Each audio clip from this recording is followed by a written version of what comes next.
আমি 1966 সালে 6 দফার আন্দোলন থেকে শুরু করেছে। তখন আমি ক্লাস 8-এর ছাত্র। তারপরে 68-তে ম্যাট্রিক পাস করেছে। তখন আমি ছাত্রলীগের কনভেনার ছিলাম এবং তখন থেকে আমার ছাত্র রাজনীতি শুরু হয়েছে। তারপরে 69-এর গণ আন্দোলন, সেখান থেকে আমাদেরকে 10-11 জনকে ধরে নিয়ে গেল রাজশাহী জেলখানায়।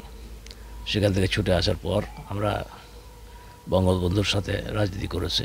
এখানে আমাদের নেতৃত্ব দিয়েছেন ডাক্তার মঈনুদ্দিন আহমেদ, মেজবাউল হক বাচ্চু ডাক্তার, রহনপুর থেকে প্রফেসর খালেদ সাহেব ছিলেন, হেনা ভাই ছিলেন। প্রত্যেকের সাথে আমি রাজনীতির সাথে জড়িত ছিলাম। সেই সময় আমার সাথী অনেক বন্ধু আছে যাদের বিশেষত নাম উল্লেখ করতে হয়। কানসার চাপাদাসির হারুন ভাই ছিলেন, তিনি পশ্চিম পাকিস্তানে তখন লেখাপড়া করতেন, সায়েন্সের ছাত্র। আবদুল্লাহ সাহেব ছিলেন তখন প্রফেসর, আর অনেকে শিবগঞ্জে ছিলেন। আর চাঁপাই নবাবগঞ্জের আমাদের তখন নেতৃত্ব দিয়েছেন মঈনুদ্দিন ভাই, এবং সেই সময় ছিল আজাইপুরের মজিবুর ভাই, লাল মোহাম্মদ ভাই পরবর্তী চাকরি করত, নওশাদ ভাই, কাশেম ভাই, এরা সব আমরা একসাথে রাজনীতি করেছি। আমি 1975 সালে 15ই আগস্ট রাজনীতির সাথে সরাসরি সম্পৃক্ত ছিলাম এবং সেই দিন বঙ্গবন্ধুকে হত্যার পর আমার বাড়ি ঘেরাও করলো। আমি সরে গেলাম বাড়ি থেকে। আমার আব্বা তখন বেঁচে ছিলেন, তিনি বললেন যে বাড়িতে নাই। তখন আমার আব্বাকে বললো থানায় দেখা করতে বলেন। আমি থানায় দেখা করলাম। আমার একটা তখন লাইসেন্স গান ছিল, সেই গানটা সিজ করে নিয়ে গেল। থানায় দেখা করার পর উনি বললেন যে ডিসি সাহেবের সাথে দেখা করেন আপনি। আমি গেলাম ডিসি সাহেবের কাছে। উনি একটা প্রশ্ন করলেন যে আপনার বয়স এখন কত? আমি বললাম আমার সার্টিফিকেট এজ মোতাবেক এর বয়স। বলছি তাহলে তো আপনার বয়স হয়নি বন্দুক নেওয়ার। বলছি বন্দুক নেওয়ার বয়স আমার হয়নি, কী হয়েছে আমি এটা জানি না।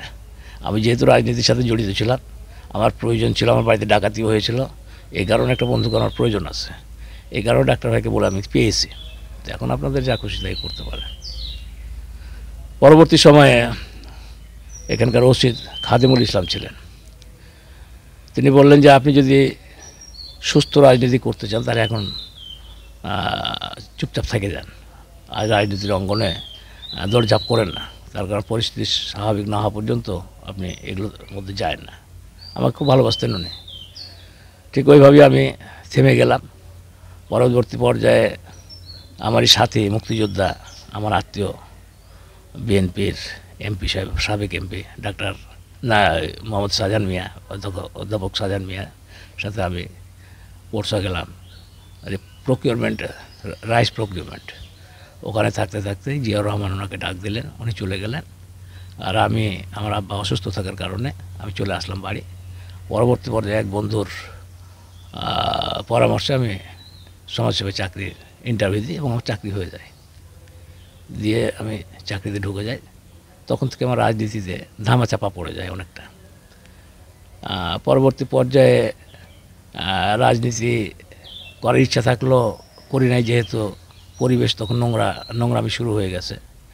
আমি স্বাধীনের পর আওয়ামী লীগের দায়িত্ব, ছাত্রলীগের দায়িত্ব দিয়েছিলাম জাকারিয়া সাহেবকে। নবাবগঞ্জ জেলায় ছিল ছানা ভাই আর পিন্টু, এর আগে দায়িত্ব দিয়ে আমি তখন সরে এসেছিলাম। এই অবস্থায় আমার রাজনীতি ওখানে শেষ হয়ে যায়। 34 বছর ধরে চাকরি করলাম সমাজসেবায়। চাকরি করার পর এখন সমাজসেবার কাজে নিয়োজিত আছে। আমি এখন ম্যাঙ্গো ফাউন্ডেশনের আহ্বায়ক হয়ে আছি এবং বিভিন্ন বিদেশি সংস্থা আছে, যেমন পৌরসভার টিএলসিসি একটা সংস্থা আছে, সেখানকার আমি সদস্য। সুইস কন্ট্রাক্টের আমি সদস্য। অনেকগুলো প্রোগ্রামের সাথে জড়িয়ে আছে। একটু আপনি বলবেন যে রাজনৈতিক জায়গা থেকে আপনার অভিজ্ঞতা কেমন? আমাদের সময় রাজনীতিতে একটা কি বলবো তাকে, সহমর্মিতা ছিল আর ত্যাগের রাজনীতি ছিল, কিন্তু এখন এটা নাই। এটা আমার কাছে কষ্টকর হয়েছে। যেমন আমাকে রাজনীতিতে শাহজাহান সাহেব নিয়ে যাওয়ার জন্য বলেছিলেন, আর অনেকেই বলেছেন। আমি বলেছিলাম দেখো আমি চাকরিতে ঢুকে গেছি, চাকরিটা আমার 34 বছরের, আর এই দায়িত্বটা গ্রহণ হলো 5 বছরের। তারপরও আমি হালাল টাকা খরচ করে ভোট করব আর আমাকে হারাম টাকার পিছনে ছুটতে হবে, সেটাও যদি না করি তাহলে পরিবেশ আমাকে বাধ্য করবে, আমি টিকতে পারবো না। এই কারণে আমি রাজনীতি থেকে সরে চলে এসেছি, আর রাজনীতির অঙ্গনে যাই নাই। বর্তমানে গ্রামে আমার সাথী মুক্তিযোদ্ধা সৈয়দ আলী হোসেনের ভাই ডিআইজি নুরুল ইসলাম সাহেব, উনি আমার সম্পর্কে ভাসতে হলেন। উনি আমাকে বলেছে, স্যার আমি কিছু করতে চাই গ্রামের জন্য, এলাকার জন্য, আপনি আমার সাথে থাকেন। সেভাবে ওনার সাথে কাজ করি। একটা কোশ্চেন, যে বাংলাদেশ আওয়ামী লীগের প্রতিষ্ঠা লগ্ন থেকেই তো হচ্ছে যে যুদ্ধ, তারপরে বঙ্গবন্ধু রাজনৈতিক প্রজ্ঞা, এই আপনাদের কিভাবে উৎসাহিত প্রদান করেন এই জায়গা থেকে, যখন আপনারা যে বাংলাদেশ আওয়ামী লীগ প্রতিষ্ঠিত লগ্ন থেকে? বাংলাদেশ আওয়ামী লীগের প্রতিষ্ঠা লগ্ন থেকে আওয়ামী লীগের নেতৃবৃন্দ যা করেছে, আমরা ছাত্ররা বঙ্গবন্ধুর ডাকে পেলেই হলো, আর আগে পিছিয়ে দেখার কিছু নাই। উনি ডেকেছেন, আমরা চলে গেছে। যেমন 1970-এ যখন গণ অভ্যুত্থান শুরু হলো, যখন পাকফৌজ অ্যাটাক করার জন্য আসলো, তখন আমরা রসুলপুর থেকে, মহদীপুর থেকে শুরু করে সমস্ত রাস্তা ব্যারিকেড দিয়ে দিলাম, সব ছাত্ররা নিয়ে স্বেচ্ছায়। বঙ্গবন্ধু বলেছে কিছু চলবে না, আমরা চলতে দেবো না। এভাবে অনুপ্রাণিত হয়েছে এবং ওইখান থেকে আবার আমি মুক্তিযুদ্ধে গেছি। আরেকটা কোশ্চেন আপনার কাছে, বঙ্গবন্ধু হত্যার পরে অবলিক যেটা বলা হয় যে 75-এর পরবর্তী সময়গুলো তো অন্ধকার যুগ, এই আওয়ামী লীগ করার কারণে কি ধরনের সমস্যা আপনি পড়েছেন বঙ্গবন্ধু হত্যার পরে, বা নির্যাতনের সম্মুখীন হয়েছেন কিনা? হ্যাঁ, বঙ্গবন্ধু নির্যাতনের হত্যার পরে আওয়ামী লীগের লোকজনকে খুঁজে খুঁজে বের করা হতো। যেমন আমাকে বললাম যে আমার বাড়ি ঘেরাও হলো, আমি সেই সময় ডাক্তার ভাইকে বললাম যে ভাই মনে করছেন যে তখন তো আর মোবাইলের যুগ নেই, ওনার বাড়ি গেলাম, যে বললাম যে ভাই আমি এই অবস্থায়, আমি তো ওই অবস্থায় আছি রে, কী করবো? তারপরে আমি গেলাম বাচ্চু ভাইয়ের কাছে। বাচ্চু ভাই বলছে যে এইভাবেই চলো, দিন এটা থাকবে না, পরিবর্তন হবে। এইভাবে চলছিল, তার মধ্যে তো চাকরিতে চলে গেলাম। তো এই যে নির্যাতনগুলো আপনি কি নিজের চোখে দেখেছেন কিনা, সম্মুখে আপনার সম্মুখে হয়েছে কিনা? এই যে হত্যা, শেখ মুজিব হত্যার পরে আপনি কি কোন ধরনের নির্যাতনের সম্মুখীন হয়েছেন? না, আমি সেরকম কিছু হয়নি। সেই ক্ষেত্রে কোনো সমস্যার মধ্যে আপনি পড়েন? না না, হত্যার পরে কোন ধরনের সমস্যার মধ্যে? যেহেতু ওই যে বললাম যে এইখানে বিএনপির যারা নেতৃত্বে আসলো, তারা আমার সাথে মুক্তিযোদ্ধা এবং আমারই আত্মীয়, যার কারণে হয়তোবা তারা এইদিকে চিন্তাভাবনা করেনি। উনি আরেকটা প্রশ্ন হচ্ছে যে যখন শেখ হাসিনা 1981 সালে দেশে ফিরলেন, তখন তো মেবি আপনি চাকরি করতেন, তাহলে সেই দেশে যে ফিরলেন, রাজনৈতিকভাবে ঘুরে দাঁড়ানোর অনুপ্রেরণা যোগাই অবশ্যই। তো এই যে সময় আন্দোলন সংগ্রাম, এই সময়তে কি কোন ধরনের ভূমিকা আপনারা রেখেছিলেন? আমার ভূমিকা, আন্দোলন করেছেন আমরা চাকরির মধ্য দিয়েই বঙ্গবন্ধু শেখ হাসিনার প্রোগ্রামকে, কর্মসূচিকে বাস্তবায়ন করার চেষ্টা করেছে। রাজপথে নয়, আমরা অফিসিয়ালি শেখ মুজিবের কন্যা শেখ হাসিনা, প্রধানমন্ত্রী শ্রদ্ধা নেত্রী, উনি যখন যেটা বলেছেন আমরা চেষ্টা করেছি সেগুলো পালন করার। আরেকটা বিষয় আপনি আমাকে বলবেন, আপনি তো তাহলে তো চাকরির মধ্যেই ছিলেন বেগম খালেদা জিয়ার নেতৃত্বে, যখন বিএনপি শাসন আমল আসে 1971 সাল, 1991 সাল, 96 সাল, 2001, 2006, এই যেসব অত্যাচারগুলো হয়েছে, নির্যাতনগুলো, এই ধরনের কোনো অভিজ্ঞতা আপনাদের আছে কি?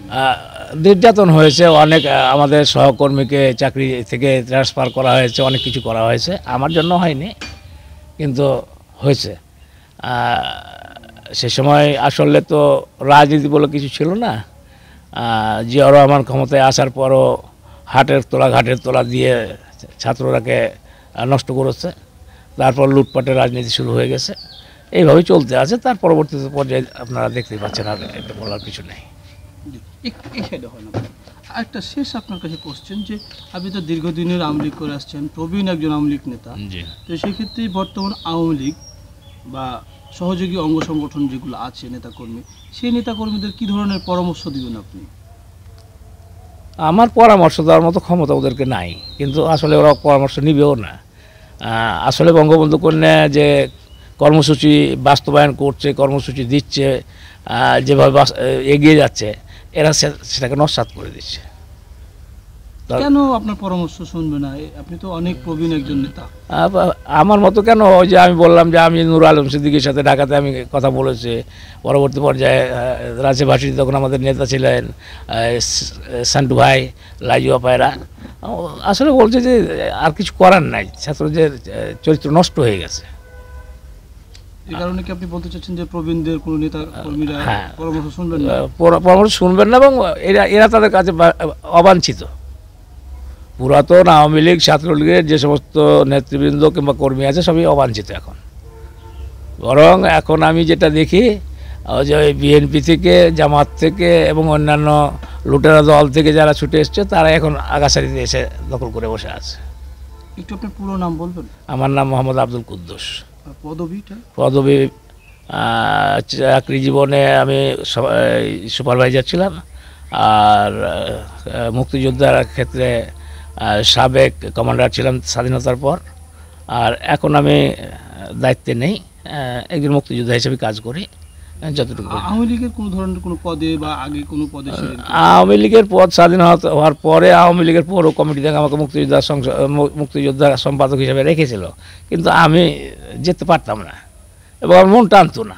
ছাত্র জীবনে কি ছিলেন আপনি? আমি ছাত্র জীবনে কনভেনার ছিলাম ছাত্রলীগের, তারপর স্বাধীনের পর যুবলীগের কনভেনার হয়েছিলাম চাঁপাইনবাবগঞ্জ উপজেলার।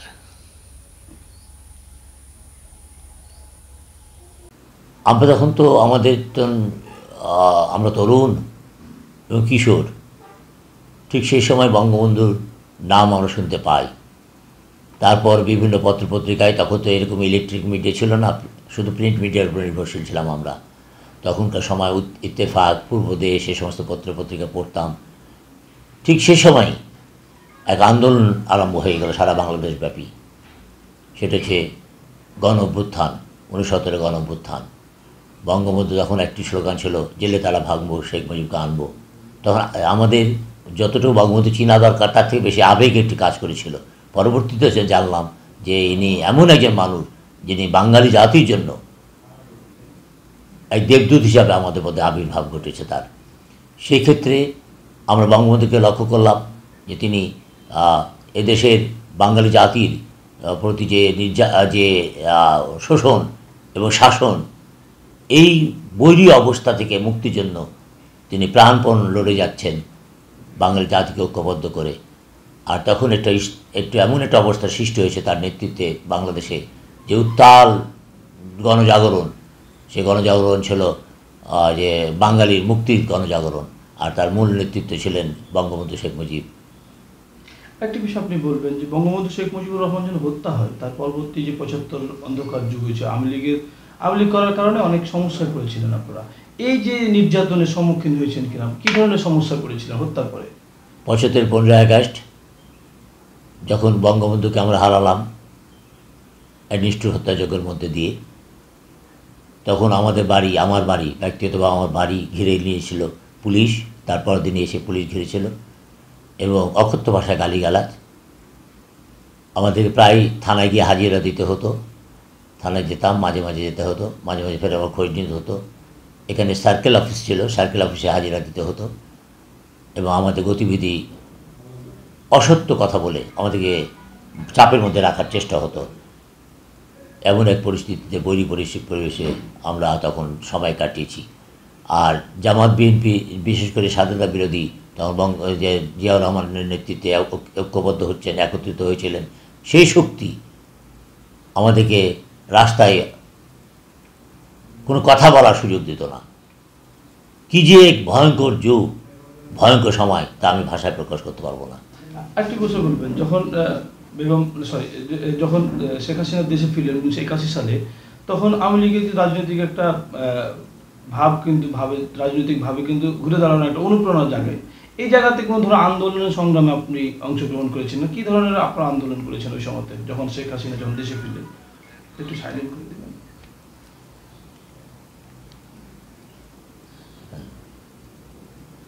আচ্ছা, 1981 সালে শুধু আমাদের আওয়ামী লীগের জন্য না, একটা আশীর্বাদ স্বরূপ আমরা পেয়ে গেলাম বঙ্গবন্ধু কন্যা জননেত্রী শেখ হাসিনাকে। তাকে নিয়ে আসার ব্যাপারে তখনকার আওয়ামী লীগের সুযোগ্য নেতৃত্ব যথেষ্ট ভালো ভূমিকা রেখেছিলেন। আর তখন পরিবেশ বলে দিচ্ছিল একটি নেতার দরকার, বঙ্গবন্ধুর বিকল্প কেউ হতে পারবে না, এটা সত্য। কিন্তু বঙ্গবন্ধুর আদর্শকে ধারণ করে লড়াকু মনোভাব নিয়ে সামনে এগিয়ে যাবে, যার পিছনে আওয়ামী লীগ শুধু নয়, বাঙালি জাতীয় ঐক্যবদ্ধ হবে, এরকম এক মানুষের দরকার। আমরা সেই ব্যাপারে সোচ্চার ছিলাম। আমরা পথে ঘাটে সব জায়গায় আমরা আলোচনা করতাম, বিভিন্ন সভা, নিজের মধ্যে সভা করতাম, বিভিন্ন আলোচনায় অংশ নিতাম। আলোচনায় অংশ নিয়েই যখন বঙ্গবন্ধুর কন্যা জননেত্রীকে ফিরে পেলাম, আমাদের আসলেন, যখন ফিরে আসলেন, তখন আমাদের যে কী মনের শক্তি, কি মনের উচ্ছ্বাস, তা আমি এই মুহূর্তে আপনাদের বোঝাতে পারবো না। জি, আরেকটি কোশ্চেন, যে স্বৈরশাসন এরশাদের আমলে যখন জনগণের ভোট এবং ভাতের অধিকার আন্দোলন হচ্ছিল, সে সময়তে আওয়ামী লীগ কী ধরনের সুফল পেয়েছেন? না, যখন এরশাদ সাহেব আসলেন, তারপর তো সামরিক শাসক এরশাদ সাহেব আসলেন। এরশাদ সাহেব আসার পর আওয়ামী লীগ আবার নির্যাতনের শিকার হলো। সেই সময় আমাদের আওয়ামী লীগের হাজার হাজার নেতাকর্মীকে আটক করা হলো, কাউকে প্রলোভন দেওয়া হলো, কাউকে প্রলোভন দিয়ে গিয়ে মানুষকে বিভ্রান্ত করা হলো। ঠিক সেই সময় আমরা এখানে আমরা বিভিন্নভাবে মিছিল করি। আপনি হয়তো জানেন যে আমি এরশাদ সাহেবের সময়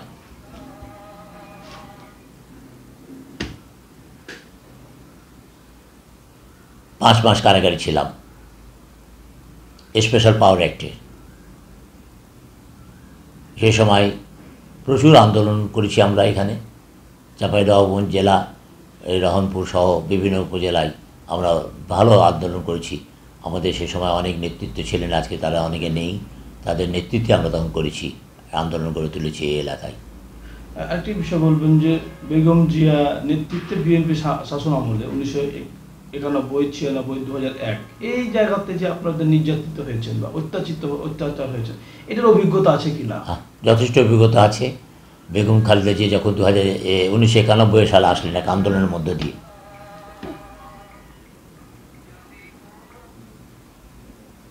আমাকে একটু দেন, তাহলে আমি বিষয় তাহলে একটু বেগম খালেদা জিয়া থেকে 1991 সালে গণ আন্দোলনের ফলে বেগম খালেদা জিয়া ক্ষমতা আসলেন।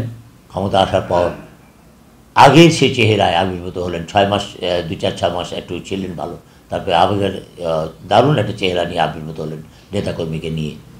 সেই সময় যে নির্যাতন, তা আমি ভাষায় প্রকাশ করতে পারবো না। তারপর সবাই জানেন 2001 সালে আবার তিনি ক্ষমতা আসলেন। তখন তো নারকীয় কাণ্ড সারা বাংলাদেশ ব্যাপী, মানুষের বাড়ি পুড়িয়ে দেওয়া হয়, ধর্ষণের শিকার হয় আমার মেয়েরা, আমার বোনেরা, বিভিন্ন সংখ্যালঘুর বাড়ি, আওয়ামী লীগারদের বাড়িতে যে আগুন ধরিয়ে দেওয়া হয়, কারো পা ভেঙে দেয়, কারো জীবন নিয়ে নেয়, কারো হাত ভেঙে দেয়, এরকম একটা অবস্থা, নারকীয় অবস্থা সৃষ্টি হয় সেই 2001 থেকে 2006 সাল পর্যন্ত। শেষ কোশ্চেন আপনার কাছে, যে আপনি তো আওয়ামী লীগ করছেন এবং প্রবীণ একজন নেতা, এবং এই জেলাতে আপনি একটা হাল ধরে আছেন, সেক্ষেত্রে আওয়ামী লীগ এবং অঙ্গ সংগঠনের যে বর্তমান নেতাকর্মী আছে, তাদেরকে কি ধরনের পরামর্শ দিবেন আপনি? দেখুন, একটি পরামর্শ, দেশে ষড়যন্ত্র ছিল, ষড়যন্ত্র আছে, ষড়যন্ত্র থাকবে।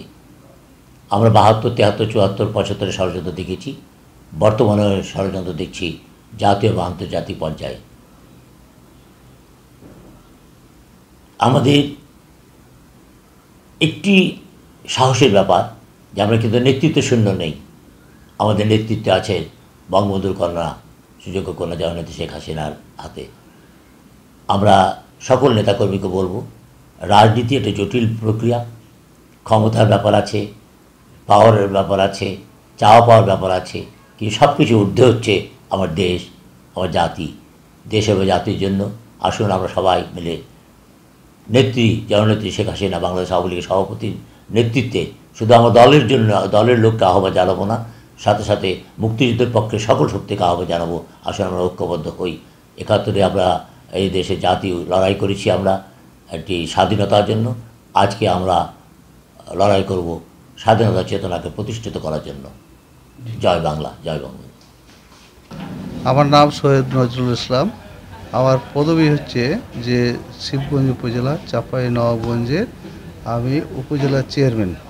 তৃতীয়বার এবার নির্বাচিত হয়েছি এবং আমি নির্বাচিত হয়ে আজকে দায়িত্ব গ্রহণ করেছি। এছাড়াও আমি বর্তমানে চাঁপাইনবাবগঞ্জ জেলা আওয়ামী লীগের সহসভাপতি, বঙ্গবন্ধু পরিষদের কোষাধ্যক্ষ, উপজেলা আওয়ামী লীগের সদস্য এবং দীর্ঘদিন থেকে আমার আওয়ামী লীগের পথ চলা। বিশেষ করে 1971 সালে আমার বড় ভাই এবং আমার বাবা বীর মুক্তিযোদ্ধা, তারা যুদ্ধে জড়িত ছিলেন। সেই সুবাদে আমাদের স্বাধীনতার ব্যাপারে যথেষ্ট অবদান রয়েছে এবং সেই সময় আমরা নির্যাতিত হয়েছিলাম। তার পরবর্তী পর্যায়ে আওয়ামী লীগকে ধারণ করি এবং সেই সুবাদে আমরা কাজ করি, নৌকার পক্ষে থাকি এবং বিভিন্ন সময় সংগ্রামে আমরা আমার পরিবার আওয়ামী লীগের সাথে ছিল, সেই সুবাদে আমরা কাজ করেছি এবং জনগণের পাশে আমরা ছিলাম। এই যে আপনি তো রাজনীতি করছেন, এই সেক্ষেত্রে কোনো ধরনের রাজনৈতিক অভিজ্ঞতা আছে কিনা এই পথ চলার মধ্যে? হ্যাঁ, রাজনৈতিক অনেক অভিজ্ঞতা আছে, যেহেতু আমার বাড়ি থেকেই মুক্তিযোদ্ধা ছিলেন, তারা যেহেতু মুক্তিযুদ্ধে সক্রিয় অংশগ্রহণ করেছিলেন, এই জন্য রাজনৈতিক আওয়ামী লীগের রাজনীতির অভিজ্ঞতা আমাদের অনেক। তাছাড়া আমার বাবা, আমার বড় ভাই শিখিয়েছেন যে আওয়ামী লীগের সাথে থাকতে হবে এবং আওয়ামী লীগ 1971 সালে বঙ্গবন্ধু শেখ মুজিবুর রহমান তিনি যুদ্ধের ডাক দিয়েছিলেন এবং তিনি 7.5 কোটি বাঙালিকে একই পতাকা তলে আনতে পেরেছিলেন। তার মুখের যে আকর্ষণ, তার মুখের যে একটি বাণী, তার যে ইশারায় 7.5 কোটি বাঙালি সেদিন ঝাঁপিয়ে পড়েছিলেন। তার মধ্যে আমার বাবা এবং ভাই ছিলেন। তো আমরা সেখান থেকে শিখেছি। তার পরবর্তী পর্যায়ে আমি ছাত্র জীবনে ছাত্রলীগের সাথে ছিলাম, বিভিন্ন সংগ্রামে মিটিং মিছিল করেছি এবং স্বৈরাচার বিরোধী আন্দোলন থেকে শুরু করে বাংলাদেশে যতগুলো আন্দোলন হয়েছে আমরা সব সময়, আমি বিশেষ করে আওয়ামী লীগের পক্ষে ছিলাম এবং তখন থেকে কাজ শুরু। তার পরবর্তী পর্যায়ে আমি যখন পড়ালেখা শেষ করে চাকরি জীবনে আসি, তখনও আওয়ামী লীগের প্রতি আমার একটা আলাদা অনুভূতি ছিল, সেই সুবাদে মনে মনে কাজ করেছি। তারপরে চাকরি ছেড়ে যখন বিশেষ করে 13-14 সালে আমার এলাকায় আওয়ামী লীগ নেতৃবৃন্দ নির্যাতিত হয়েছিলেন, তারা অনেকেই আমাদের সাথে ছিল, নিহত হয়েছিলেন এবং অনেকে পা হাত হারালছেন, অনেকের বাড়ি পুড়েছে। সে সময় আমরা অসহায় মানুষের পাশে ছিলাম, আমরা সেবা দেওয়ার চেষ্টা করেছি এবং অসহায় সেই সময় রোগীদেরকে চিকিৎসা করার চেষ্টা করেছি। তার পরবর্তী পর্যায়ে আপনি 2019 সালে নির্বাচনের মাধ্যমে ব্যাপকভাবে ভোট পেয়েছিলাম, বিপুল ভোট পেয়ে ওই উপজেলা পরিষদের চেয়ারম্যান নির্বাচিত হয়েছিলাম। আমি একাধারে কাজ করেছি এবং আওয়ামী লীগকে সুসংগঠিত করার জন্য আমি সব সময় আপ্রাণ চেষ্টা করেছি, আজও অব্যাহতি আছে। আমি আজকে দ্বিতীয়বার উপজেলা চেয়ারম্যানের সেই আসনটি অলংকৃত করতে পেরেছি এবং আমি আজও জননেত্রী শেখ হাসিনার সেই রাজনীতি এবং ওনার যে ইশতেহার রয়েছে যে আগামীতে সোনার বাংলা গড়ার এবং উন্নত বাংলাদেশ গড়ার, তো আমি সেই মাননীয় প্রধানমন্ত্রীর প্রতি শ্রদ্ধা রেখে আমি তার এজেন্ডাগুলো বাস্তবায়ন করে চলেছি এবং উন্নত বাংলাদেশ তৈরিতে যতগুলো তিনি ইশতেহারে কথা বলেছেন আমি সেই দিকে লক্ষ্য রেখে কাজ করে চলেছি। জি, আরেকটা কোশ্চেন আপনার কাছে, যে আওয়ামী লীগের প্রতিষ্ঠা লগ্ন থেকে মুক্তিযুদ্ধ এবং বঙ্গবন্ধু রাজনৈতিক প্রজ্ঞাটা আপনি কীভাবে অনুপ্রাণিত হয়েছিলেন, উৎসাহিত হয়েছিলেন কীভাবে? আমার আসলে বাড়ি থেকে যেহেতু মুক্তিযুদ্ধ শুরু হয়েছিল, আমরা শিখেছি আমার বাবার কাছে, বড় ভাইয়ের কাছে, মায়ের কাছে এবং সেখান থেকে মানে অন্তরে ধারণ করেছি যে বঙ্গবন্ধুকে ভালোবাসতে হবে আর আওয়ামী লীগের পাশে থাকতে হবে। আওয়ামী লীগের একটি দল, যে দলের মাধ্যমে আমরা এদের স্বাধীন করেছি, একটি লাল সবুজের পতাকা পেয়েছি আর স্বাধীনভাবে জীবনযাপনের সুযোগ পেয়েছি। তাই আমি মনে করি যে আওয়ামী লীগের পতাকা তলে আমি যতদিন বাঁচব ততদিন থাকব। একটু তাকে কথা বলুন। এই বঙ্গবন্ধু হত্যার পর বা 75 পরবর্তী অন্ধকার যুগে আওয়ামী লীগ যে কারণগুলোতে হচ্ছে সমস্যা পড়েছে, এই সমস্যাগুলো কোন ধরনের ফেস করেছেন কিনা বা সম্মুখীন কোনো নির্যাতন দেখেছেন কিনা? 1975 সালে 15ই আগস্ট বঙ্গবন্ধু সপরিবারে হত্যার শিকার হন। সেই সময় বাংলাদেশে এক অন্ধকার যুগ নেমে আসে। আমি দেখেছি সেই সময় মানুষ কীভাবে নির্যাতিত হয়েছিল এবং জামাত বিএনপির লোকেরা অন্যায়ভাবে সেই সময় যারা আওয়ামী লীগের সমর্থক ছিল বা আওয়ামী লীগের সদস্য ছিল তাদের বাড়িতে জ্বালাও পোড়া করেছে। আমরাও রেহাই পাইনি সেই সময়। আমাদের প্রতি চড়াও হয়েছে, বিভিন্ন মামলা হামলা তারা করেছে এবং সেখান থেকে আমরা বাঁচার চেষ্টা করেছি এবং সাধারণ মানুষকে সংগঠিত করার চেষ্টা করেছি। তো আমাদের সেই সময় দুরবস্থা আজও মনে পড়ে এবং যে অন্ধকার যুগ, এই অন্ধকার যুগে জামাত বিএনপির লোকেরা নারকীয় হামলা চালাচ্ছে, সেই হামলাগুলোর আমরা শিকার হয়েছি এবং সেগুলো আজও মনে পড়ে। শুধু তাই নয়, দ্বিতীয়বার আবার 13-14 সালে তারা একই কায়দায় এই উপজেলার মানুষের উপর নির্যাতন চালায়। বিশেষ করে আওয়ামী লীগপন্থী যারা ছিল তাদেরকে বিভিন্নভাবে হত্যা করে, পুড়িয়ে মারে, পা কাটে এবং তাদের বাড়িঘরগুলো জ্বালিয়ে দেয়। তো আমি সেই সময় কাছে থেকে দেখেছি যে আওয়ামী লীগ পরিবারের বা আওয়ামী লীগ সদস্যদের কী দুরবস্থা।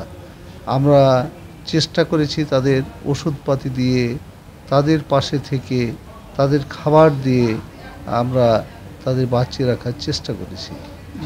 আর একটা কোশ্চেন আপনার কাছে, যে বঙ্গবন্ধুর কন্যা যখন দেশে ফিরেন 1981 সালে, দেশে ফেরার পরে রাজনৈতিকভাবে কিন্তু তারা ঘুরে দাঁড়ানোর চেষ্টা করে। এই জায়গাতে আন্দোলনের সংগ্রামে কোনো ধরনের ভূমিকা আপনারা রেখেছিলেন কিনা? কী ধরনের কাজ করেছিলেন আপনি? 1981 সালে আমি তখন ছাত্র এবং রংপুর কারমাইকেলে আমি তখন পড়ি। সেই সময় দেখেছি যে বঙ্গবন্ধু কন্যা জননেত্রী শেখ হাসিনা দেশে ফিরে আসলেন এবং তিনি আওয়ামী লীগকে সুসংগঠিত করার জন্য বাংলার এক প্রান্ত থেকে আরেক প্রান্ত তিনি ছুটে বেড়াচ্ছেন। আমরা তখন ছাত্র বঙ্গবন্ধু কন্যার পাশে ছিলাম। আমরা বিভিন্ন মিটিং মিছিলে অংশগ্রহণ করেছি এবং মনটা সবসময় চেয়েছে যে বঙ্গবন্ধু কন্যা আবার যদি ক্ষমতায় আসতেন, যদি বঙ্গবন্ধুর সেই আদর্শকে আমরা বুকে ধারণ করে বাংলাদেশ গড়ার সুযোগ পেতাম, তাহলে বঙ্গবন্ধুর সোনার বাংলাদেশ হয়তো গড়ে উঠত। আজকে লক্ষ্য করি যে বঙ্গবন্ধু কন্যা বাংলাদেশে এসেছিলেন বলে বাংলাদেশ এত সুন্দর এবং বাংলাদেশ একটি উন্নয়নের রোড মডেলে পরিণত হয়েছে। বাংলাদেশের মানুষ আজকে দুমুঠো খেয়ে শান্তিতে ঘুমাতে পারছে এবং উন্নত বিশ্বের যা কিছু দরকার বাংলাদেশও রয়েছে। মেট্রো রেল রয়েছে, পদ্মা সেতু দৃশ্যমান হয়েছে, আমাদের পায়রা বন্দর, রূপপুর বিদ্যুৎ কেন্দ্র, এগুলো সবগুলো আমাদের দেশে প্রতিষ্ঠিত হয়েছে এবং আমরা গ্রাম বাংলায় আর সেই ক্ষুধামুক্ত, দারিদ্র্যমুক্ত জাতি হিসাবে পরিচয় দিতে পেরেছি। আমরা উন্নত জাতি হিসেবে বিশ্বের কাছে মাথা উঁচু করে দাঁড়াতে পেরেছি। আমি মনে করি বাংলাদেশ যতদিন থাকবে বাংলাদেশের মানুষ আওয়ামী লীগকে কখনো ভুলবে না। আর ভুলবে না বলে আমার একটি পরামর্শ যে আসুন সকলে আওয়ামী লীগের সেই পতাকা তলে আসি এবং বাংলাদেশের উন্নয়নে অংশগ্রহণ করি। যে আরেকটা কোশ্চেন, যে স্বৈরশাসক এরশাদের সময় জনগণের যে ভোট বা ভাতের অধিকার আন্দোলনে আওয়ামী লীগের কী ধরনের সুফল আসছিল? তখন তো আন্দোলনে চলে, সেক্ষেত্রে আন্দোলনও করেছিল, সুফলটা কী ছিল বলতে পারবেন কিনা?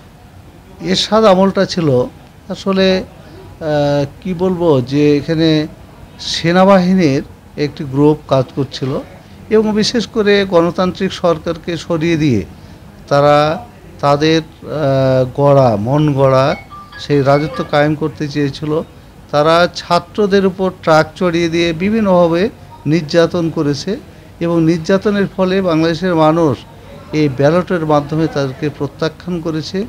এবং আমি সব সময় বাংলাদেশ আওয়ামী লীগের পক্ষে ছিলাম, সে সময় কাজ করেছি এবং কাজ করে আমার মনে হয়েছে যে আজকের বাংলাদেশ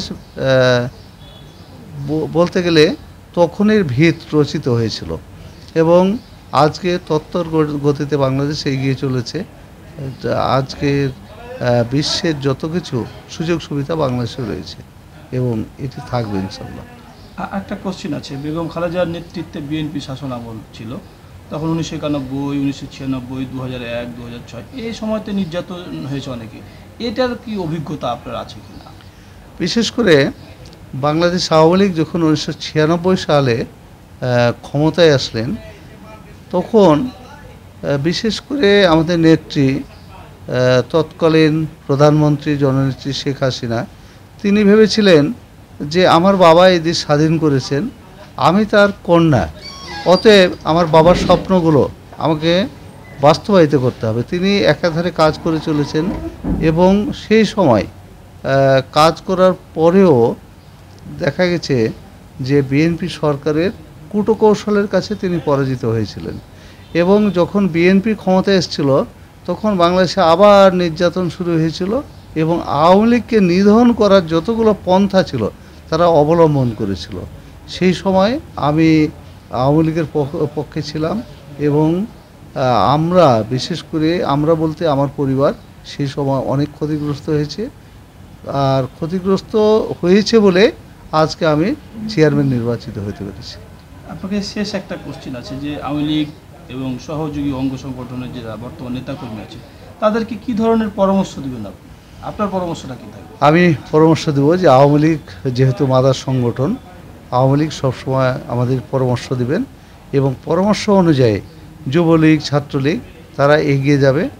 আর আওয়ামী লীগের আদর্শ, বঙ্গবন্ধুর আদর্শ, জননেত্রী শেখ হাসিনার যে আদর্শগুলো রয়েছে তারা সারা বাংলায় ছড়িয়ে দিবে এবং তারাও বাংলাদেশ বিনির্মাণে অংশগ্রহণ করবে, মানুষকে সুখী রাখবে আর সমৃদ্ধ বাংলাদেশ গড়ে তুলবে।